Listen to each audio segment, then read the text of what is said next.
Istanbul, città eterna sospesa tra due continenti.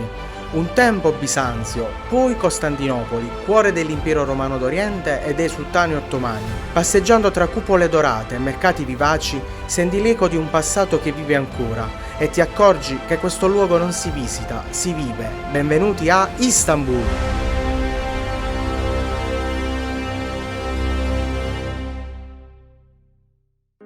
La nostra giornata comincia con un tè fumante tra le mani, mentre la città si risveglia lentamente sotto di noi.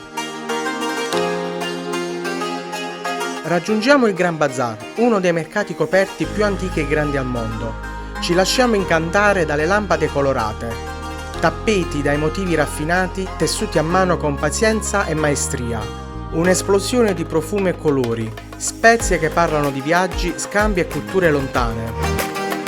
Scaffali colmi di tè di ogni tipo, il più amato è il chai, simbolo di ospitalità turca. I commercianti non ti lasciano andare via senza un assaggio, ci offrono un tè profumatissimo, proprio come facevano un tempo per conquistare i viaggiatori. Il tour prosegue tra banconi di frutta fresca e spremute preparate al momento. Tra i vicoli assaporiamo attimi di vita quotidiana che ci guidano piano piano verso il fiume. Ed eccoli, i tipici carretti rossi di Istanbul, vendono pannocchie bollite o grigliate, castagne arrostite e il celebre simit, il pane a ciambella ricoperto di sesamo, tra gli snack più amati della città. Non potevamo non provarlo anche noi. Poco più avanti, la moschea di Yeni Cami domina il quartiere di Eminonu, affacciata sul Corno d'Oro. All'interno la luce filtra tra le cupole e i lampadari sospesi illuminando le piastrelle ottomane e le eleganti calligrafie. Ci fermiamo da Hafiz Mustafa, una delle pasticcerie più antiche e rinomate di Istanbul. Nata come una piccola bottega di dolci ottomani, ha attraversato epoche e cambiamenti, mantenendo viva la tradizione della pasticceria turca. Qui si possono gustare i classici baklava, i lokum, conosciuti anche come Turkish Delight, e una varietà di dolci a base di pistacchio, noci e miele. È una tappa obbligata per chi vuole assaporare la storia dolce di Istanbul.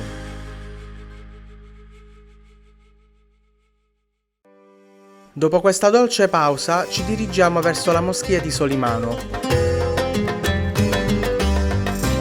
Fu costruita nel XVI secolo per Solimano il Magnifico.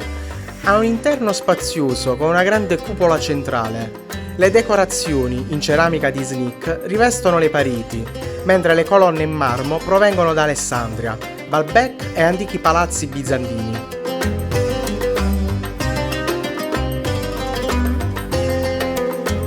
All'esterno, nel cortile della moschea, si trovano i mausolei di Solimano il Magnifico e di sua moglie. Dalla terrazza si apre una vista straordinaria sul Corno d'Oro e sul Bosforo. Istanbul si svela in tutta la sua bellezza, sospesa tra Europa e Asia.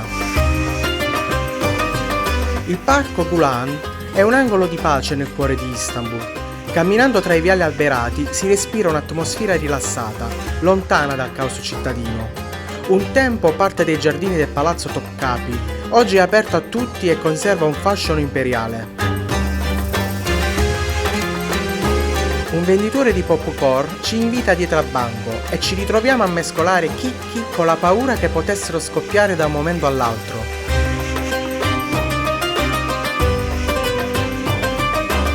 Il Parco Gulan confina direttamente con il maestoso Palazzo Topkapi, residenza dei sultani ottomani per secoli. Anche se in questo vlog mostriamo solo l'esterno, la sua imponenza parla da sé.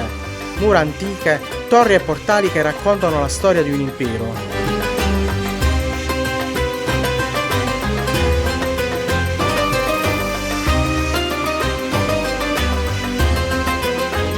Concludiamo la giornata con una squisita zuppa di lenticchie, un piatto semplice e molto amato in Turchia.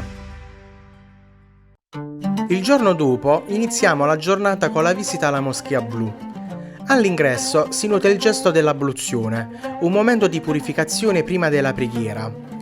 La moschea è maestosa, le pareti e le cupole sono ricoperte da oltre 20.000 piastrelle in ceramica di Iznik, in varie tonalità di blu, che danno il nome al luogo.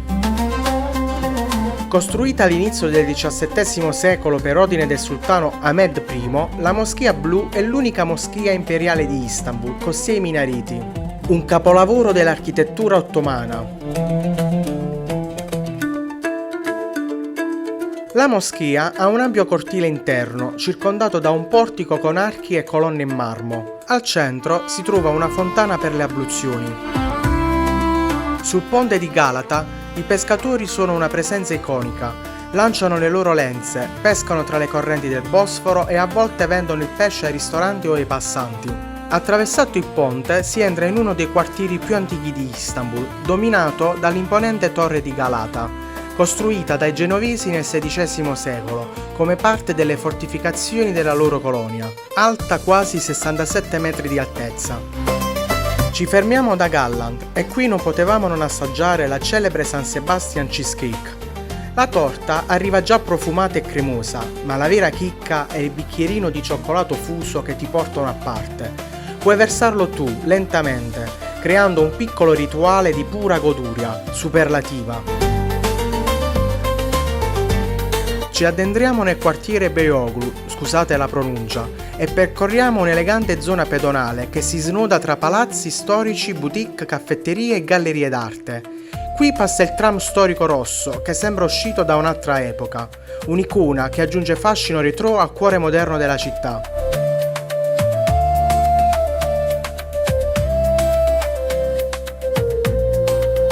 Giungiamo a Taksim Square, una delle piazze più note di Istanbul, circondata da edifici storici e moderni.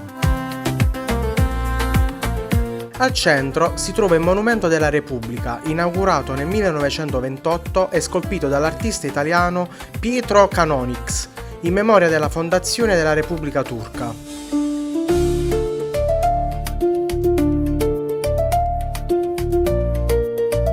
Sul mare si affaccia la moschea di Ortaköy, costruita nel XIX secolo. All'interno lo sguardo è catturato dalle altissime finestre che inondano lo spazio di luce e dai grandi lampadari sospesi, eleganti, scintillanti. All'esterno assistiamo a una tipica scena di street food turco. È quasi sera, prendiamo il traghetto. Dall'acqua possiamo ammirare la torre di Leandro, solitaria e avvolta nel mistero. Poi il palazzo Dolmabahce, elegante con la sua moschea che si riflette nel mare. In lontananza la torre di Galata, che veglia sulla città. Finalmente si cena.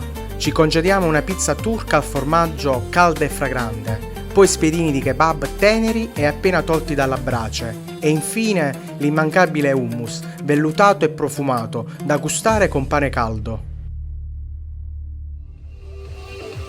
All'esterno del locale ci fermiamo ad osservare una scena che si ripete da secoli, il testi kebab, piatto tipico dell'Anatolia, viene preparato secondo l'usanza antica. Una terrina di terracotta viene posta sul fuoco, come si faceva nei villaggi della Cappadocia. La cottura è lenta, il coccio sfrigola e il profumo si diffonde. Questo metodo, tramandato nel tempo, permette alla carne e alle verdure di cuocere nel loro stesso sugo sigillati. Dopo alcuni minuti, il cameriere prende un attrezzo e rompe il coccio con un colpo secco. È il momento centrale del rito, il vapore si alza, il contenuto viene versato e servito. L'indomani scendiamo alla fermata Fener con il tram, pronti a esplorare il quartiere di Balat. Ma prima di immergerci tra le sue stradine colorate, ci concediamo una pausa in uno dei suoi caffè storici per gustare il celebre caffè turco. Il caffè turco non è solo una bevanda, è un vero e proprio rituale culturale. Viene preparato in un cezve, un piccolo bricco di rame, con acqua fredda e caffè macinato finissimo.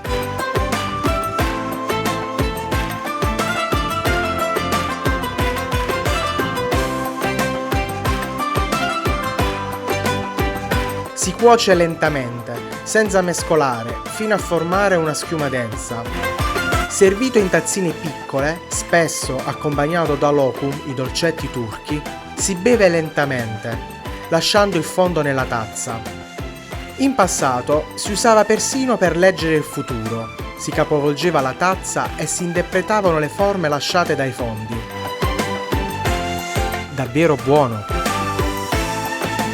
Balat è un affascinante quartiere storico sulle sponde del Corno Duro, noto per le sue case dai colori vivaci, le stradine acciottolate e l'atmosfera bohemienne. Un tempo abitato da comunità ebraiche, greche e armene, oggi Balat è un mosaico multiculturale, ricco di chiese bizantine, sinagoghe e il celebre collegio greco-ortodosso del Fanat. Passeggiando si incontrano caffè creativi, negozi vintage e scorci perfetti per le foto.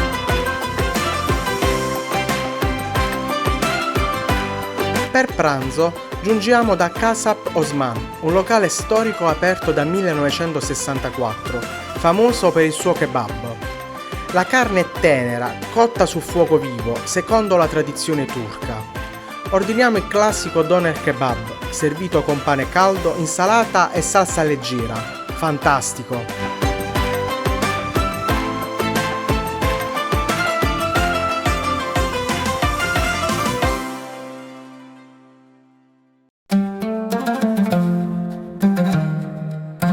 Alla moschea di Santa Sofia si respira la grandezza di un luogo che ha attraversato i secoli. Costruita nel VI secolo per volontà dell'imperatore Giustiniano, fu per quasi 1000 anni la più importante chiesa bizantina. Con la conquista ottomana nel 1453 divenne moschea, poi museo nel 1935 e dal 2020 è tornata a essere luogo di culto islamico. La sua cupola maestosa, i marmi antichi e i mosaici dorati raccontano una storia di fede e potere. Alcune figure cristiane, come la Vergine Maria e gli arcangeli, sono oggi coperte da teli durante le preghiere, in rispetto della tradizione islamica. La piazza di Sultanahmet sorge sull'antico ippodromo di Costantinopoli.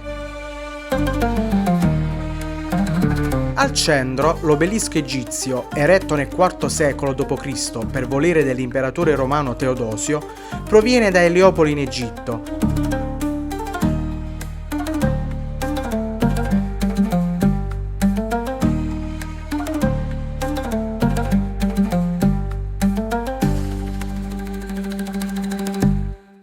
Non potevamo lasciare Istanbul senza assistere allo spettacolo dei dervisci rotanti, un'esperienza mistica e ipnotica che ci ha lasciati senza parole. Questi danzatori appartengono ad una confraternita sufi fondata nel XIII secolo dal poeta persiano Rumi, detto Mevlana. La loro danza non è solo uno spettacolo, è un rito sacro che simboleggia il viaggio spirituale dell'anima verso Dio. La loro veste bianca rappresenta il sudario, il mantello nero la tomba dell'ego e il copricapo alto simboleggia la pietra tombale. Durante la cerimonia i dervisci ruotano su se stessi, con movimenti lenti e poi sempre più rapidi, in un gesto che richiama l'orbita dei pianeti attorno al Sole. Con il braccio destro rivolto al cielo e il sinistro verso la terra trasmettono la benedizione divina agli uomini. Un antico detto turco recita: un viaggio di 1000 chilometri inizia con un solo passo. Il mio mi ha portato fino a Istanbul, tra colori, profumi e storie che resteranno nel cuore. Bene amici, il viaggio a Istanbul volge a termine. Se il video vi è piaciuto lasciate un like, scrivete un commento e iscrivetevi al canale per non perdere le prossime avventure. Ciao!